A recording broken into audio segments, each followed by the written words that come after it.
Hello students, आज हम देखेंगे सेमेस्टर 1 के अंतर्गत जो एग्ज़ाम 10 तारीख से होने वाले हैं उसमें ऑब्जेक्टिव पॉइंट ऑफ व्यू से जो क्वेश्चन तैयार किए गए हैं ये सभी इम्पोर्टेंट क्वेश्चन हैं। इसको हम लोग बारीकी से देखें। क्वेश्चन को पहला क्वेश्चन है कि कुल उपयोगिता अधिकतम होती है जबकि सीमांत उपयोगिता, यानी क्वेश्चन कह रहा है कि जब कुल उपयोगिता अधिकतम होती है तो सीमांत उपयोगिता क्या होगा। तो सीमांत उपयोगिता आंसर सी होगा, यानी इसका आंसर सी यानी शून्य। यानी जब टी हमारा मैक्सिमम होगा, टी मैक्सिमम, तो then marginal utility equal to 0। ठीक है। अब नेक्स्ट है गॉसन का दूसरा नियम कौन सा है।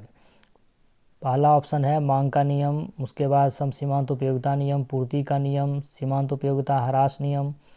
तो इसका आंसर बी होगा, यानी सम सीमांत उपयोगिता नियम। यानी व्याख्या में देखें तो गॉसन का प्रथम नियम क्या है, सीमांत उपयोगिता ह्रास नियम। गॉसन का द्वितीय नियम क्या है, सम सीमांत उपयोगिता नियम। ठीक है।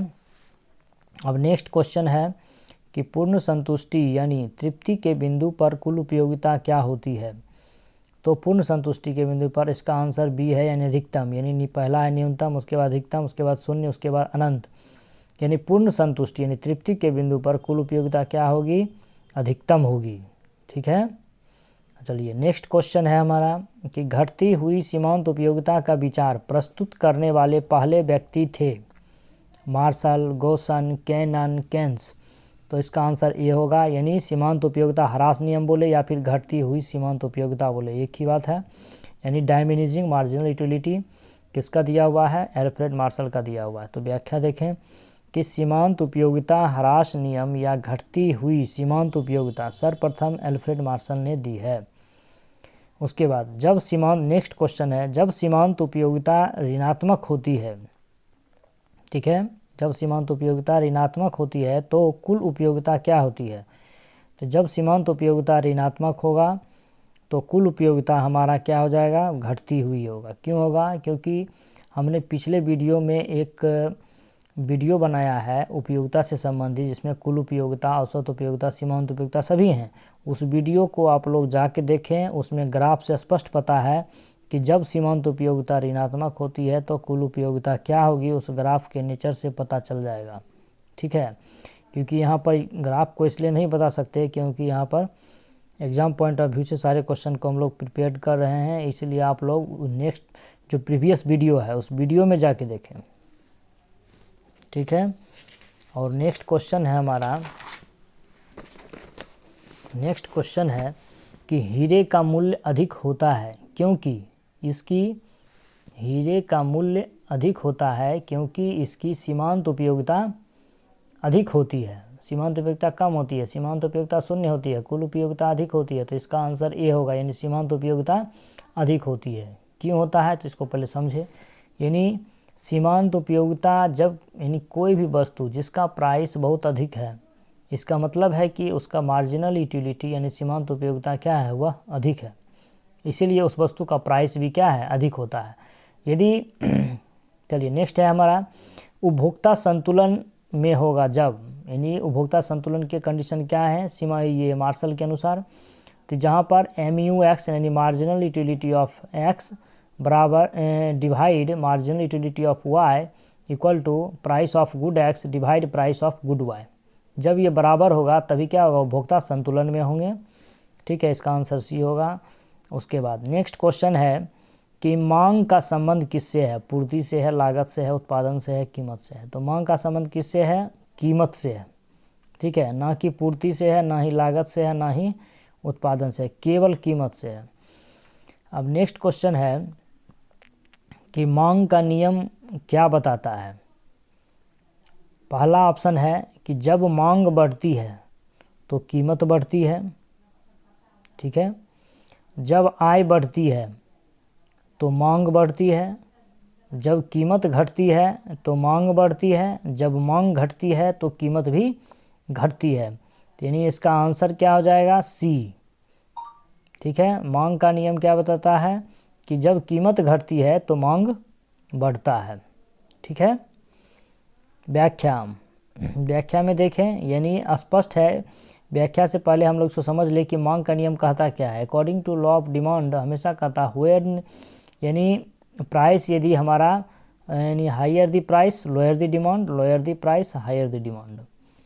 ठीक है, तो मांग का नियम हमें व्याख्या में देखिए, मांग का नियम हमें वस्तु की मांगी गई मात्रा एवं वस्तु की कीमत के बीच ऋणात्मक संबंध को बताता है। ठीक है, ऋणात्मक संबंध को बताता है।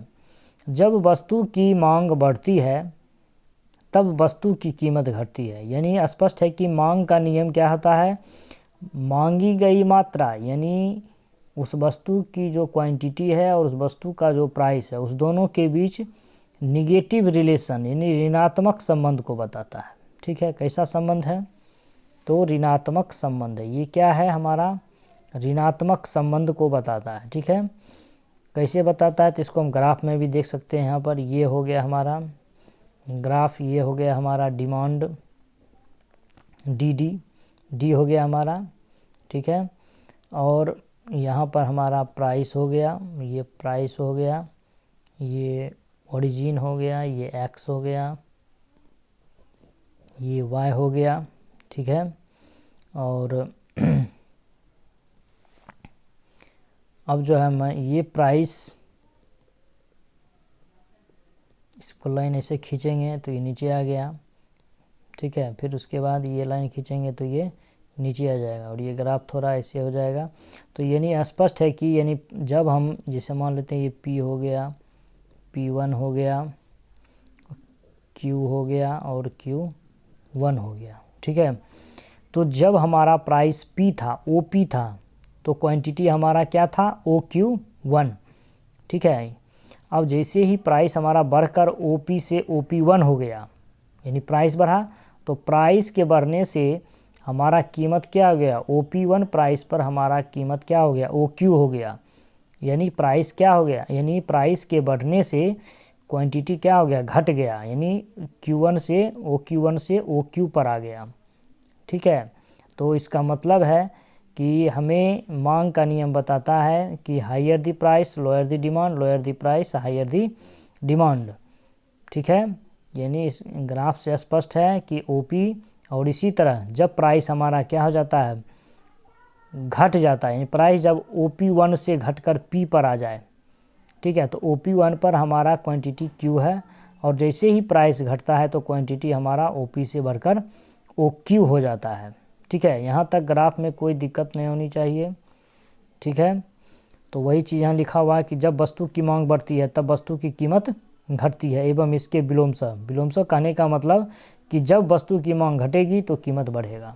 यानी वस्तु की मांग और वस्तु की कीमत दोनों में ऋणात्मक संबंध पाए जाते हैं। यहाँ तक कहीं कोई प्रॉब्लम नहीं होनी चाहिए। हम लोग नेक्स्ट वीडियो में मिलेंगे। चैनल को सब्सक्राइब ज़रूर करें, लाइक शेयर ज़रूर करें।